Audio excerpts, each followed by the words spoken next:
¿Cómo están todos? ¿Bien? Qué dicha. Vamos a estar hoy en Primera de Corintios, capítulo 1, versículo 18 al 25. Hace como 2-3 semanas terminamos nuestro estudio del libro de Hebreos y ahora estamos en Primera de Corintios 1, 18 al 25. Me parece que está ahí. Sí, ahí está. ¿Listos? Bueno, versículo 18. Porque la palabra de la cruz es locura a los que se pierden, pero a los que se salvan, esto es a nosotros, es poder de Dios. Pues está escrito: destruiré la sabiduría de los sabios y desecharé el entendimiento de los entendidos. ¿Dónde está el sabio? ¿Dónde está el escriba? ¿Dónde está el disputador de este siglo? ¿No ha enloquecido Dios la sabiduría del mundo?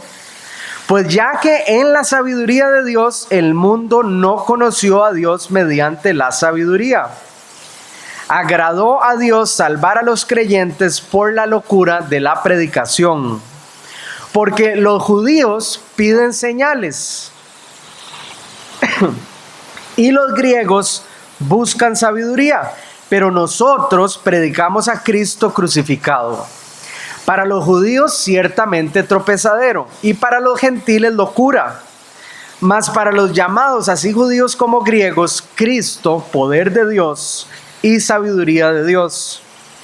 Porque lo insensato de Dios es más sabio que los hombres, y lo débil de Dios es más fuerte que los hombres.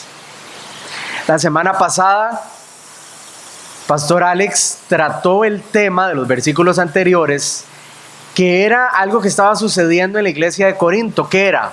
¿Quién se acuerda? ¿Cómo?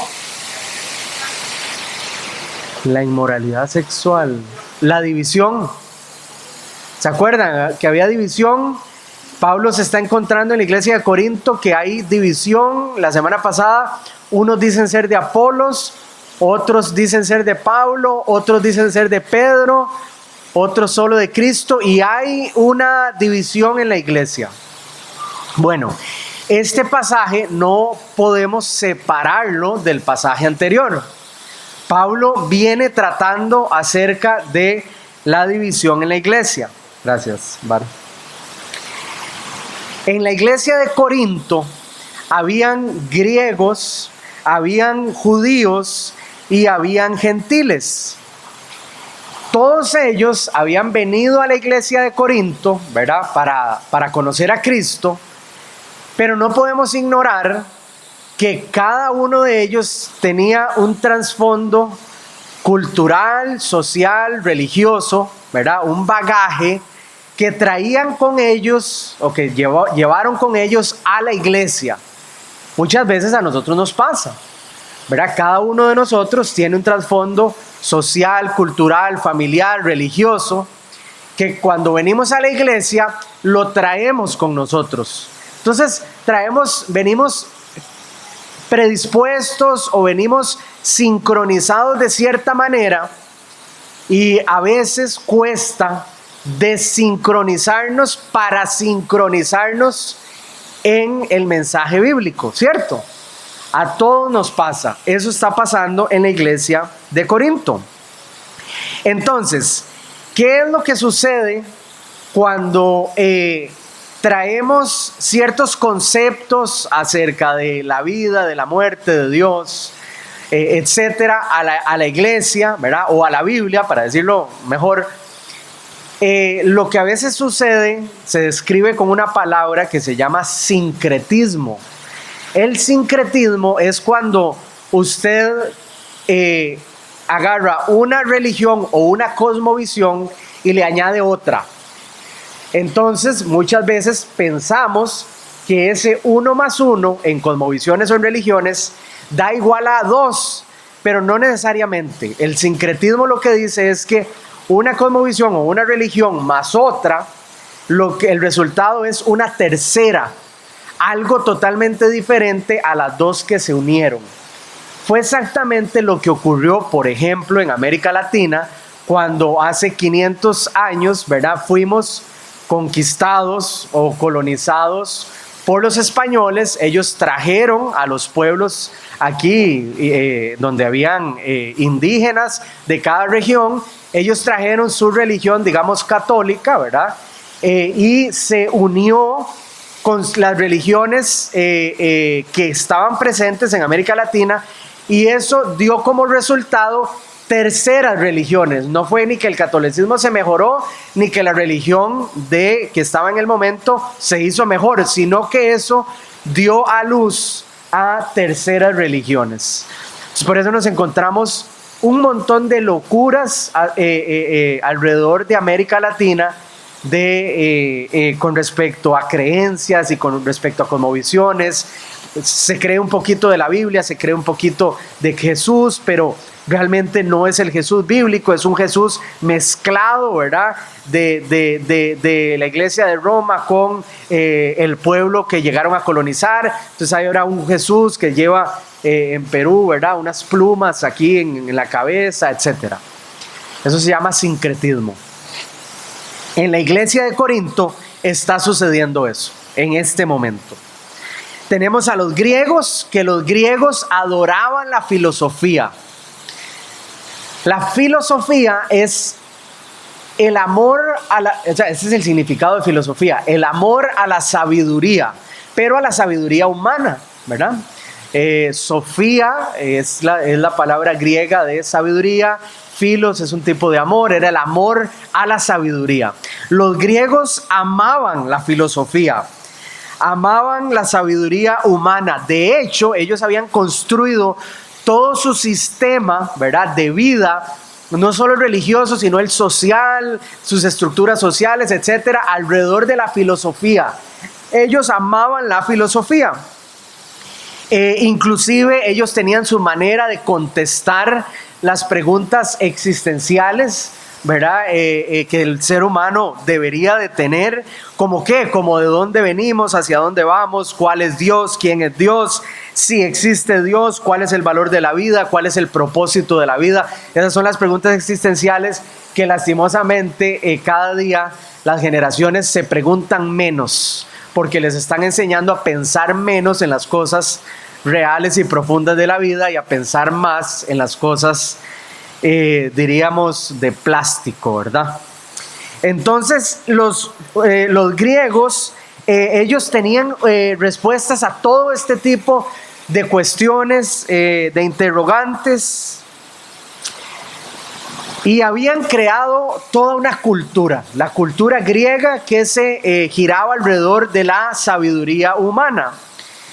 El problema es que cuando, ¿verdad?, llegaron a la iglesia, cuando llegaron a Cristo, estaban teniendo problemas para desechar todo lo que no calzara con la revelación o con la sabiduría de Dios. Entonces, por eso Pablo, por ejemplo, en el libro de Romanos, condena a los romanos, o no los condena, pero los señala y les dice que profetizando o creyendo ser sabios, se hicieron ¿qué? Se hicieron necios, ¿verdad? ¿Por qué? Porque no lograron desechar su supuesta sabiduría griega, ¿verdad?, para abrazar totalmente la sabiduría de Dios. El apóstol Pablo fue un ejemplo de esto. El apóstol Pablo fue un estudioso, un filósofo judío entrenado en las artes de la retórica, de la religión, del judaísmo, del Antiguo Testamento, de la Torá. Él era un maestro entrenado. Y Pablo, cuando se topa con Cristo, él dice: estimo todo lo que tenía, lo que conocía, lo que había construido en la filosofía humana, lo estimo todo como pérdida con tal de ganar a Cristo. ¿Por qué? Porque todas las religiones del mundo se basan o se construyen bajo el mismo sistema. ¿Y es cuál? Religiones o una manera de alcanzar o de ganarse la deidad a base de sus obras, de las obras buenas. Cuando Pablo se topa con Cristo, se topa con que la manera de Dios es contraria a la manera de los griegos y de los judíos y del mundo. La manera de Dios es todo es Cristo. La manera de Dios es Dios hizo todo para venir y encontrarse y reconciliarse con los seres humanos. El ser humano no puede aportar nada, porque todo lo ha hecho Dios en la vida, en la muerte y en la resurrección de su Hijo. Lo único que el ser humano tiene que hacer es creer, abrazar la sabiduría de Dios. Pablo dijo, él había estimado todo lo que había construido como pérdida con tal de ganar a Cristo. Los griegos y los judíos en la iglesia de Corinto estaban teniendo problemas para hacer lo que hizo Pablo. Ahora, mucha de la sabiduría y de las verdades descubiertas por los seres humanos, por los griegos, muchas de ellas están de acuerdo con la palabra de Dios y la revelación de Dios, pero muchas no, son contrarias. Entonces debemos de tener cuidado, debemos de filtrar toda palabra de sabiduría o aquello que parezca ser verdad, debemos de filtrarlo en la palabra de Dios. Muchas maneras de entender la vida, la realidad y el significado de la vida, la sabiduría del mundo muchas veces, repito, está de acuerdo con los estándares bíblicos, pero muchas veces no. Y debemos de tener cuidado. Voy a dar algunos ejemplos de algo que sucede hoy, en el hoy, no en el tiempo de Corinto, porque muchas veces, tal vez a veces no es relevante, a veces sí, hoy. El sistema del mundo, el pensamiento y la filosofía del mundo, hoy en día, en el occidente, está planteando ciertas cosas que quiere que todos las abracemos como si fuera verdad o sabiduría de Dios. Por ejemplo, el ser humano en el siglo XXI, nos están planteando, tiene la capacidad de definir el género sexual. Ya el género sexual, según la corriente del mundo, no se define en el momento en que usted nace, ya no lo define la biología ni la genética, ahora lo define usted. Usted decide.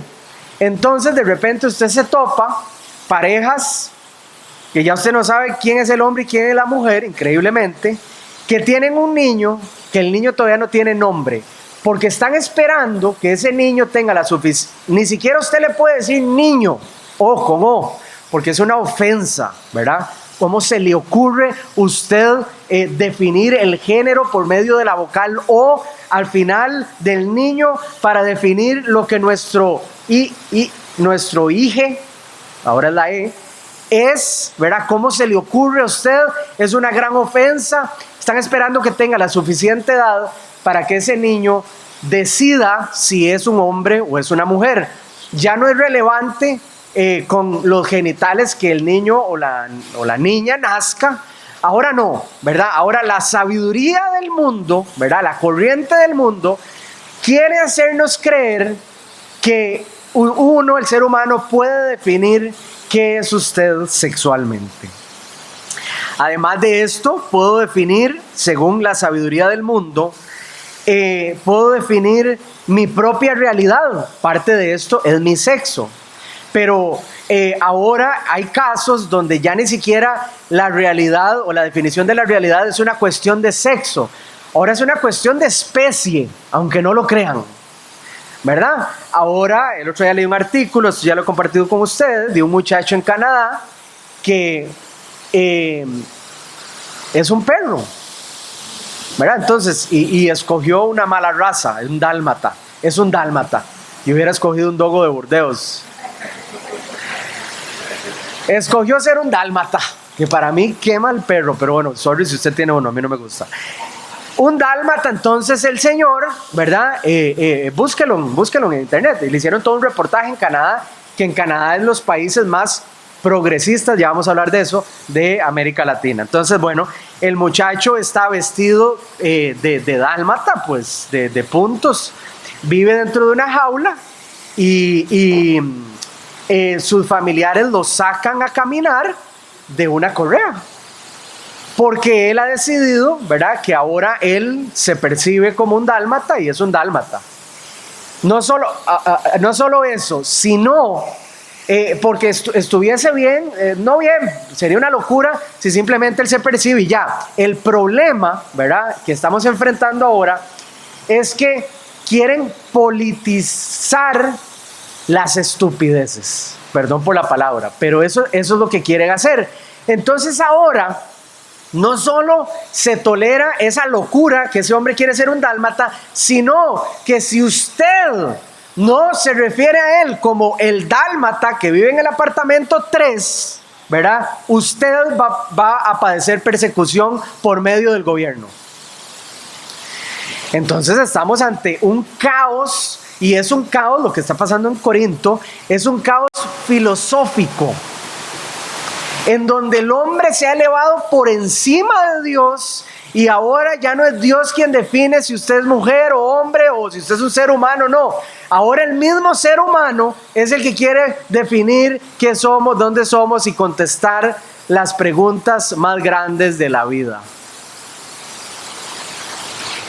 Y no solo eso, vuelvo a repetir, sino que a los que no nos acomodemos con el pensamiento digamos del siglo, los que no nos acomodemos somos los intolerantes, somos los retrógrados, somos los retrasados y somos los que no queremos ver a la sociedad progresar.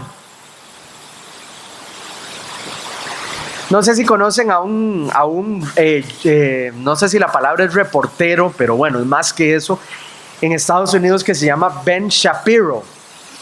Ojalá lo conozcan porque Ben, sí, en persona. No, pero lo has visto en los debates y en la tele. Sí, sí. Shapiro es buenísimo. Ahora, el eslogan de Shapiro es, en inglés es Facts don't care about feelings, pero en español se diría, ¿cómo se dice facts? Los hechos no le interesan tus sentimientos. Entonces él trabaja con la Young American Association en Estados Unidos y él va a hacer conferencias y hace debates en televisión con todo el mundo para debatir este tipo de temas. Él es abogado y además de eso, es brillante. Bueno, resulta que en uno de sus, él fue invitado a un programa, lo pueden ver en YouTube. Entonces él está sentado a la par de un hombre que se hizo mujer. Entonces ahora es mujer. Pero Shapiro, todo el resto del panel se dirige a esta persona como ella. Shapiro no va a ceder ante la locura de la gente. Entonces él le dice él. Porque Shapiro dice, aquí la realidad es analicémosla independientemente de lo que usted quiera pensar o como usted se quiera percibir. Aquí hay una realidad y la realidad es que usted nació con ciertos aspectos y la genética, la ciencia y la biología lo definen a usted como un hombre. Yo lo voy a definir como un hombre. Entonces se empieza a referir a la persona como él. A media entrevista, ella o él es gigante y Shapiro es chiquitico. Le pone la mano en el cuello y le dice, vea, papi, ella, vestido de mujer, a Shapiro le pone la mano y le dice, si sigue con esas, va a salir de aquí en una ambulancia. Búsquenlo en YouTube. Lo que quiero decir es que hasta donde ha llegado la locura y la filosofía en el pensamiento humano, ha llegado a eso. Donde ahora los que somos portadores de la verdad somos los que estamos mal y los que estamos locos y los que no queremos ver a la sociedad progresar.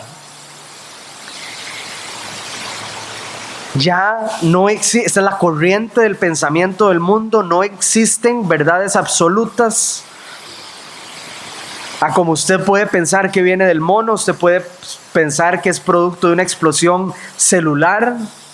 Y toda esta filosofía es basada en el pensamiento humano y en el pensamiento humano equivocado y no en Dios. Ahora, lo bueno de todo esto, les voy a dar algo de esperanza, es que conforme pasan las épocas, las filosofías no se mantienen estáticas, ellas cambian y ellas mutan. ¿Por qué? Porque cuando algo está equivocado, en algún momento se va a llegar a topar con su propia pared. ¿Me explico lo que quiero decir? En algún momento, ¿verdad? Esta corriente, esto va a llegar a cierto lugar donde ya es demasiado la locura y lo que han querido jalarle el rabo a la ternera. Entonces la misma filosofía va a empezar a o mutar en otro estilo, ¿verdad? O en otro tipo de locuras, o a ceder un poco. Ellas llegan a chocar entre ellas. Hay otro, es que no sé si la palabra es reportero, pero bueno, hay otro reportero que es inglés, se llama Piers Morgan, no sé si alguno de aquí lo conoce. Él era el host de Britain's Got Talent en algún momento. Muy bueno. Ahora, yo no comparto con Piers Morgan un 95% de sus ideologías y de sus filosofías. Pero el punto es que Piers Morgan es un hombre inteligente y ahora él tiene un programa, y en este programa, el otro día, lo pueden ver en YouTube también, entonces él invita a una persona transgénero y a una persona transgénero pero radical, porque ahora hay de todo dentro del ya ha mutado demasiado, ¿verdad? La filosofía, esta filosofía loca humana. Entonces Piers está del lado del transgénero normal y el ataque es al transgénero radical, porque lo que Piers argumenta es que la ideología o la mutación del transgénero radical afrenta contra los derechos y contra la ideología del movimiento transgénero normal. O sea, el mismo movimiento transgénero está chocando contra sus propias paredes. Los invito a que vean eso ¿verdad que sí? Sí. Los invito a que lo vean en Piers, a este famoso Piers Morgan. Ahora, de eso se trata el progresismo, entre comillas. De eso se trata.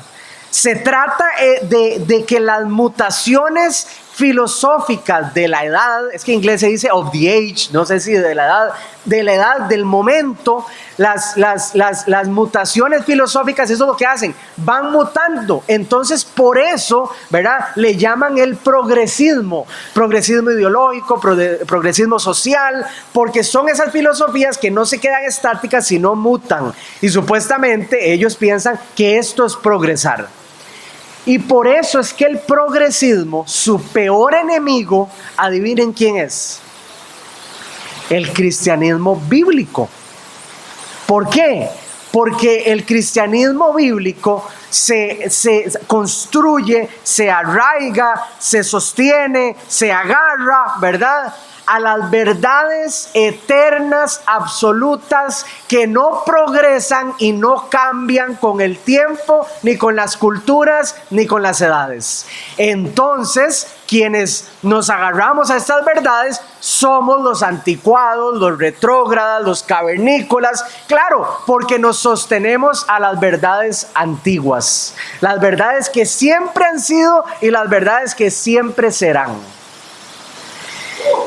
Sí, gloria a Dios. Y esta guerra, ¿verdad?, es la guerra que tiene el cristianismo hoy en día. Pero la palabra de Dios está escrita en piedra. Dice la palabra de Dios que todo pasará, excepto ¿qué? Excepto su palabra. Su palabra es eterna. Por eso nosotros, los que construimos nuestra casa sobre la roca, que es la palabra de Dios, que es Cristo, estamos en lo correcto. Las respuestas a las preguntas existenciales las tiene Dios, no las tiene el hombre. El hombre es limitado, el hombre es necio, el hombre es de vista corta. Dios es sabio, Dios es eterno. Dios es quien define la realidad, no nosotros. Dios no cambia, nosotros cambiamos. Nosotros no somos confiables, somos demasiado sentimentales, tenemos pecado.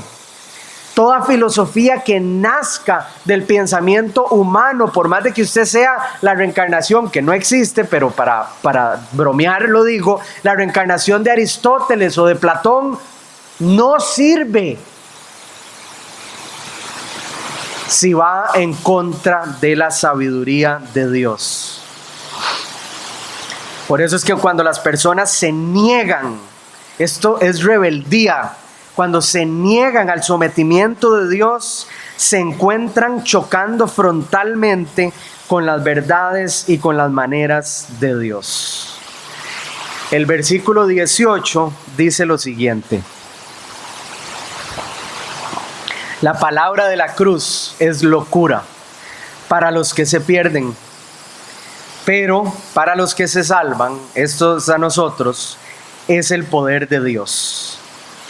El mundo en su propia sabiduría, para el mundo en su propia sabiduría, el evangelio es una locura demasiado insensata y simple, y no es el lugar donde el mundo que ha construido su sabiduría, el evangelio no es el lugar donde quieren poner su confianza y aprender a vivir su vida. La vida de un carpintero en Nazaret, la muerte en la cruz, es como cualquier otra fábula, es un cuento más, es una historia más. Así piensa el mundo. No puede tener ninguna trascendencia en mi vida de ningún tipo, ni en la vida de nadie. Lo que eso ha causado es un fanatismo religioso que detiene el progresismo social. Estamos en el siglo XXI, eso era para la Edad Media, donde no había tecnología. Eso no es para mí. Un hombre todo ensangrentado no puede ser Dios, no puede ser el salvador de nada ni de nadie. De hecho, los griegos pensaban esto. Los griegos pensaban, una de las ramas de la cultura griega eran los gnósticos, y los gnósticos pensaban que la materia era mala. Entonces Dios jamás podía hacerse hombre. Eso es una locura. Eso fue algo que inventaron la secta de los del camino, como le decían en el libro de Hechos a los cristianos al principio. Y para los judíos, un Mesías sufrido que sangraba era una total blasfemia. El Mesías de los judíos eres el Rey de Reyes, el Señor de Señores, el León Conquistador de la tribu de Judá, y ese hijo del carpintero de Nazaret no puede ser. Las cosas espirituales deben de ser mucho más profundas que esa historieta. Eso es una locura. Llévenme a un monasterio budista que tiene miles de años y estatuas antiguas, y los monjes no hablan y hacen votos de silencio por años, a veces hasta décadas. Eso es espiritual. El hombre ensangrentado hace 2000 años, eso es una fábula. Eso es lo que piensa el mundo, ¿verdad?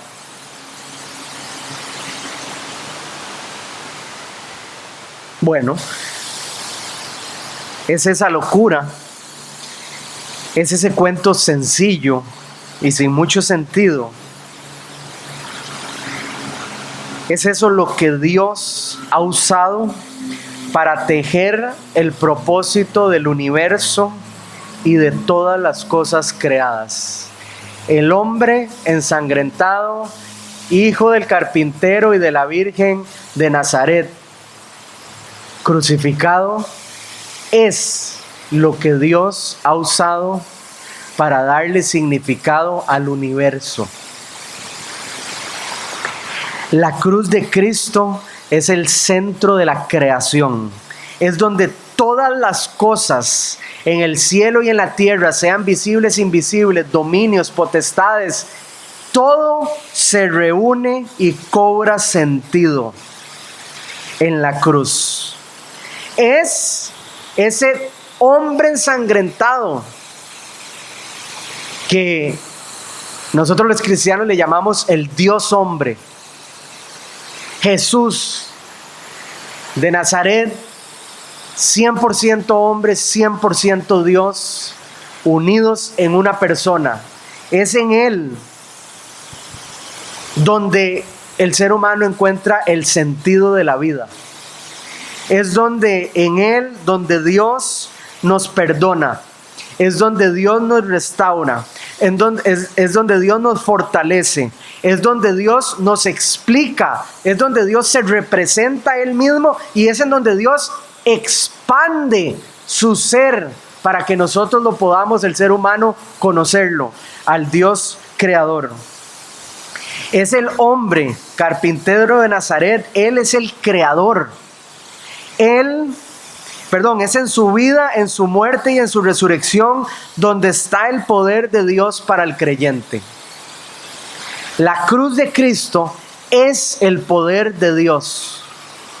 En la cruz de Cristo fue donde Satanás fue vencido, donde el pecado fue pagado, donde el pecado fue juzgado, donde el pecado fue derrotado, donde la caída en Adán fue restaurada, donde la desobediencia de Adán fue deshecha por medio de la obediencia de Cristo.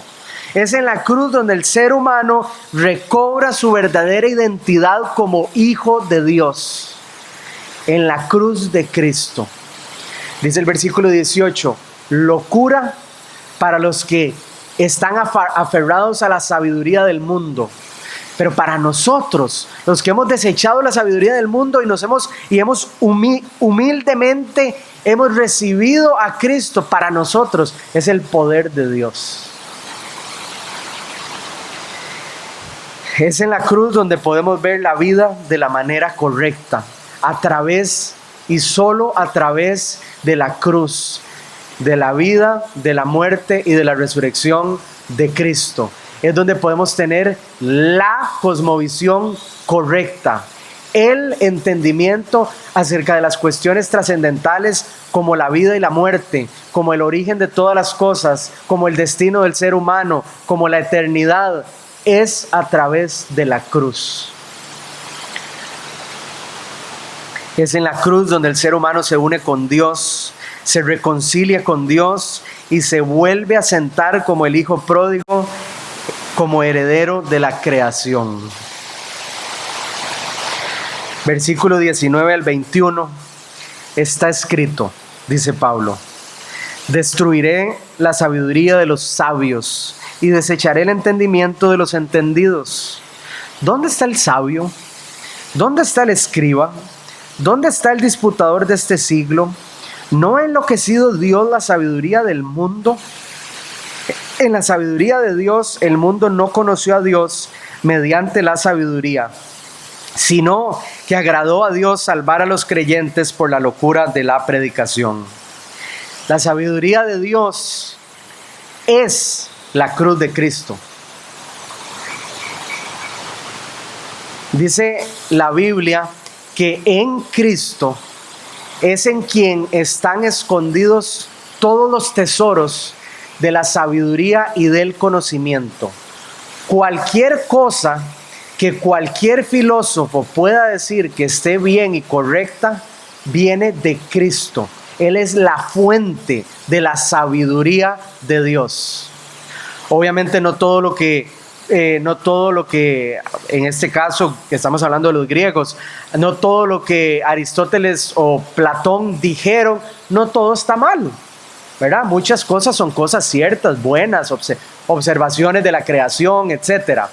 Pero esas cosas vinieron de Cristo, aunque ellos no lo supieran, venían de Cristo, porque Él es la fuente.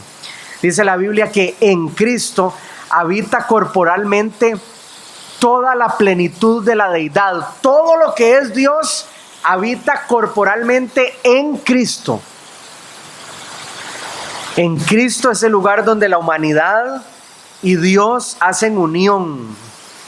En Cristo es donde estaba Dios reconciliando a sí mismo los pecadores. La salvación y la revelación de Dios vinieron por medio del poder y de la sabiduría de Dios solamente, y no por el hombre. Nosotros no podemos añadir nada a la sabiduría de Dios. A nosotros no nos toca añadir, no nos toca inventar, no nos toca filosofar. Lo que nos toca es confiar, creer y obedecer como criaturas que somos. Salmo 19 dice que la palabra de Dios hace sabio al sencillo. La palabra de Dios hace sabio al sencillo. A Dios le ha placido salvar a las personas por medio de la predicación del mensaje de la cruz y por ningún otro medio. Ese es el mensaje de poder del Dios creador. La vida y la muerte y la resurrección de Cristo. Cristo viviendo la vida que nosotros nunca pudimos vivir. Cristo muriendo la muerte que nosotros debimos morir. Cristo resucitando para darnos a nosotros el poder de la resurrección y poder vivir con Él para siempre. Ese es el mensaje de poder que Dios nos ha entregado en vasos de barro. Nosotros somos los vasos de barro, por supuesto, débiles, cambiantes, todo lo que usted quiera, pero tenemos un mensaje y es el Evangelio. Hebreos 1, del 1 al 3 dice: Dios, habiendo hablado muchas veces y de muchas maneras en otro tiempo a los padres por los profetas, en estos postreros días nos ha hablado por el Hijo. Escuchen la descripción del Hijo. Nos ha hablado por el Hijo,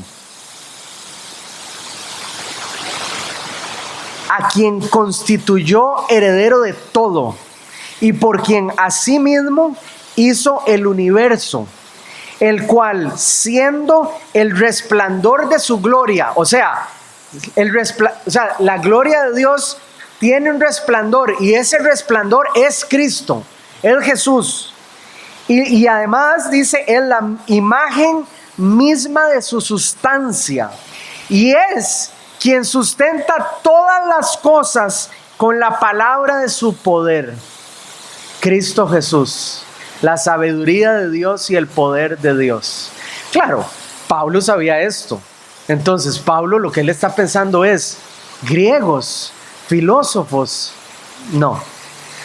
Digamos, ustedes no saben lo que ustedes están filosofando. Ustedes creen que saben porque se han hecho sabios muchos de ustedes, pero realmente no saben. Como dice este mismo 1 Corintios 3:18, nadie se engaña a sí mismo. Oigan, si alguno entre ustedes se cree sabio en este siglo, hágase ignorante para que llegue a ser sabio. Y eso es lo lindo del cristianismo.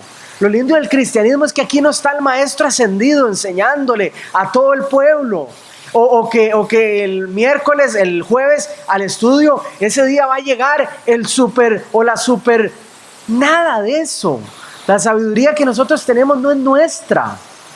Nosotros somos ignorantes y nos hemos hecho ignorantes para recibir el mensaje y el poder de Dios en el Evangelio. Él es nuestro tesoro. Eso es lo lindo del cristianismo. Cristo es nuestro tesoro. Versículos 22 al 25.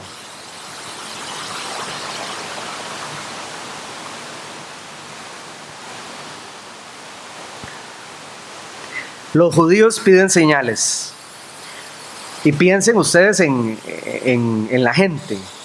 Los judíos piden señales. Los griegos buscan sabiduría. Y así es la gente. Unos quieren señales. A ver, que Dios me haga esta señal para ver si Cristo es. Otros buscan sabiduría. Los griegos. No. Eso del cristianismo no, porque es que yo me encontré los últimos libros que escribió Osho. Y yo estoy en la sabiduría oriental. Esa es la gente. Y Pablo dice, los judíos piden señales.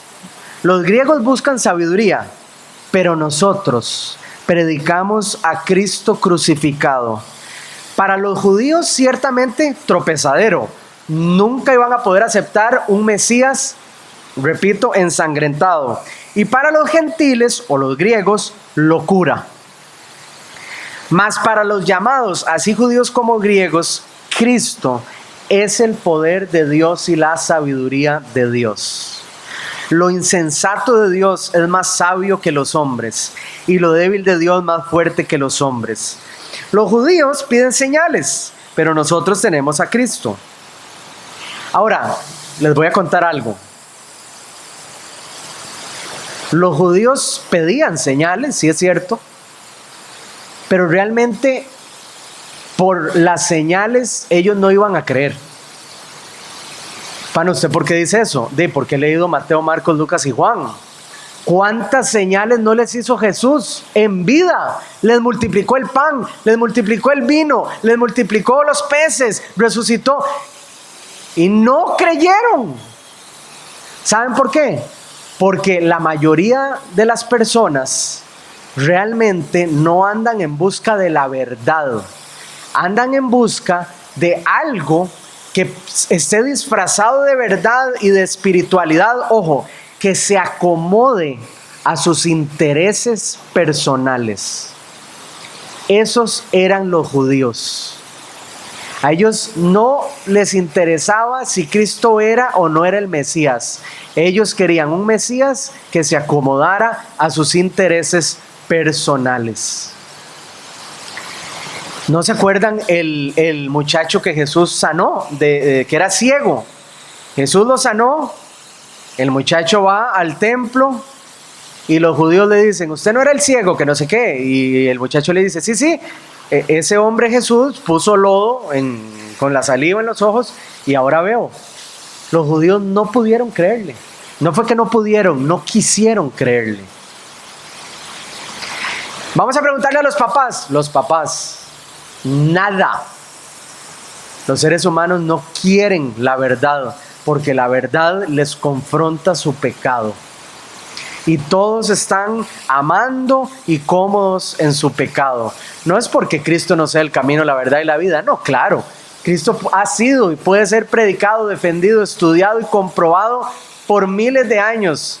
Pero el ser humano está aferrado a su sabiduría humana y a su progresismo, porque eso sí se acomoda a sus deseos carnales y pecaminosos. Los griegos buscaban sabiduría en los dichos de sus filósofos, en el panteón de sus dioses. Es más, y les voy a contar otra historia. Los griegos tampoco andaban buscando la verdad dentro de la filosofía.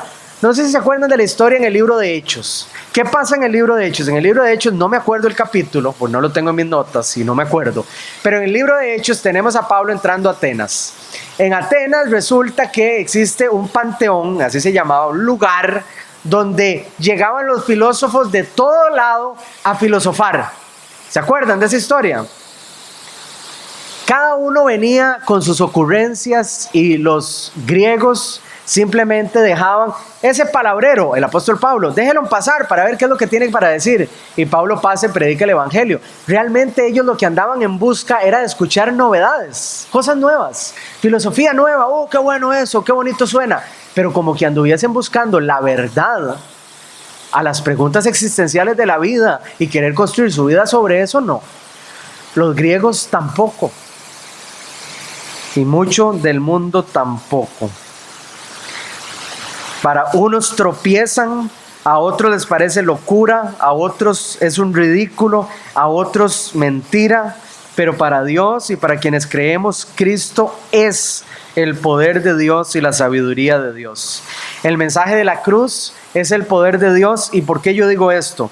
Porque el mensaje de la cruz, y muchos de aquí pueden decir conmigo que es cierto, el mensaje de la cruz tiene el poder para cambiar un corazón, ¿cierto?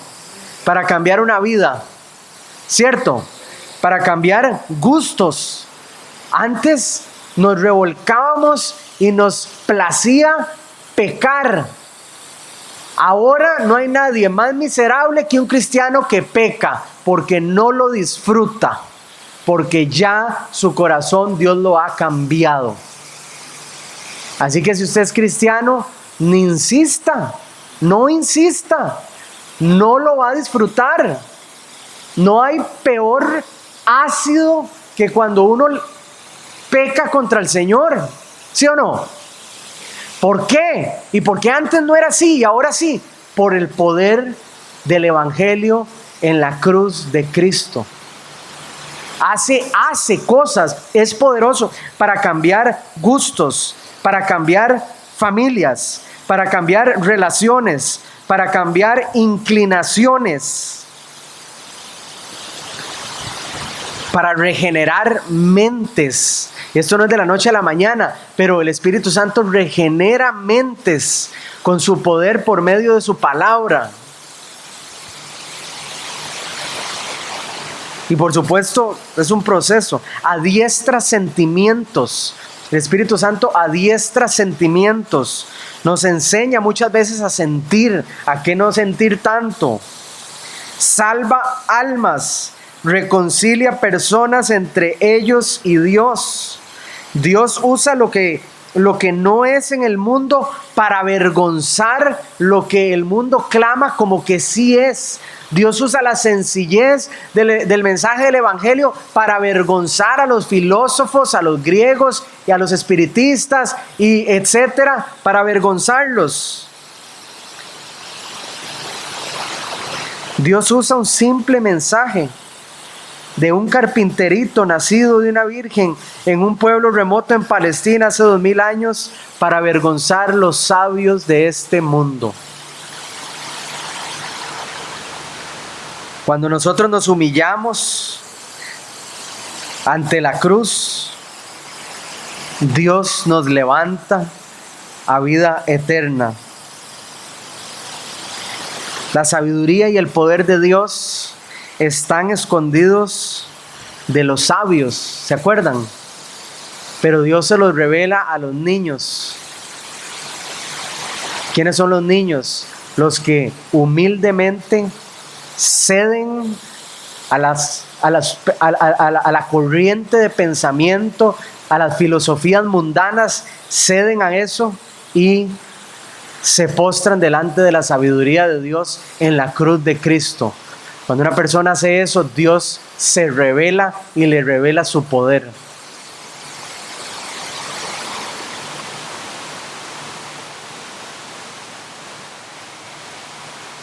Y lo que yo creo es que si usted está dentro de estas personas que Dios le ha revelado su poder, yo creo que nosotros somos las personas más dichosas del mundo,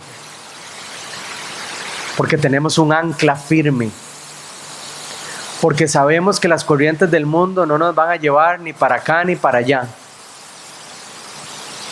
porque sabemos que tenemos un mensaje con el cual podemos ayudar a construir las generaciones que vienen para abajo, para que mis hijos, de mis hijos, de mis hijos no sean llevados por cualquier viento de doctrina, como dice Pablo, sino que estén arraigados. Nosotros somos los más dichosos. Y hoy es un día que es producto de que nosotros estemos felices y gozosos de que el Señor se ha revelado a nosotros, ¿sí o no? ¿Verdad? No podemos permitir que el mensaje del Evangelio se vuelva algo trivial o algo trillado en nuestra vida. Sí, ese es el mensaje, todo bien, yo lo aprendí cuando tenía 8 años. No, ahí está el poder de Dios para el pueblo de Dios en el Evangelio. Oremos.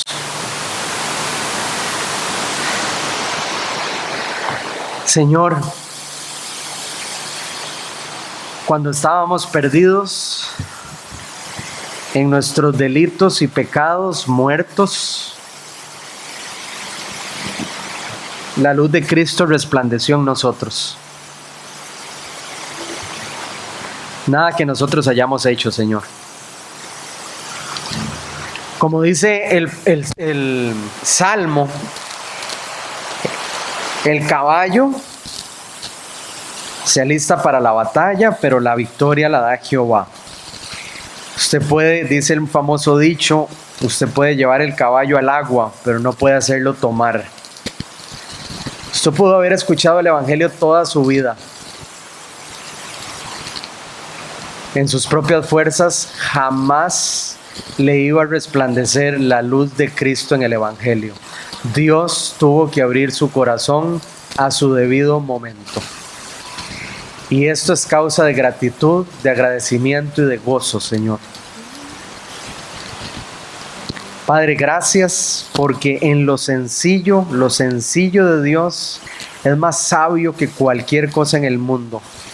Y nos has dado el privilegio de compartir la sencillez de Cristo. Ayúdanos a conocerte más, ayúdanos a tener una relación contigo más estrecha, más cercana, Señor. Y te damos gracias por poder estar en este lugar, por abrir tu palabra y conocerte. En el nombre de Jesús oramos. Amén.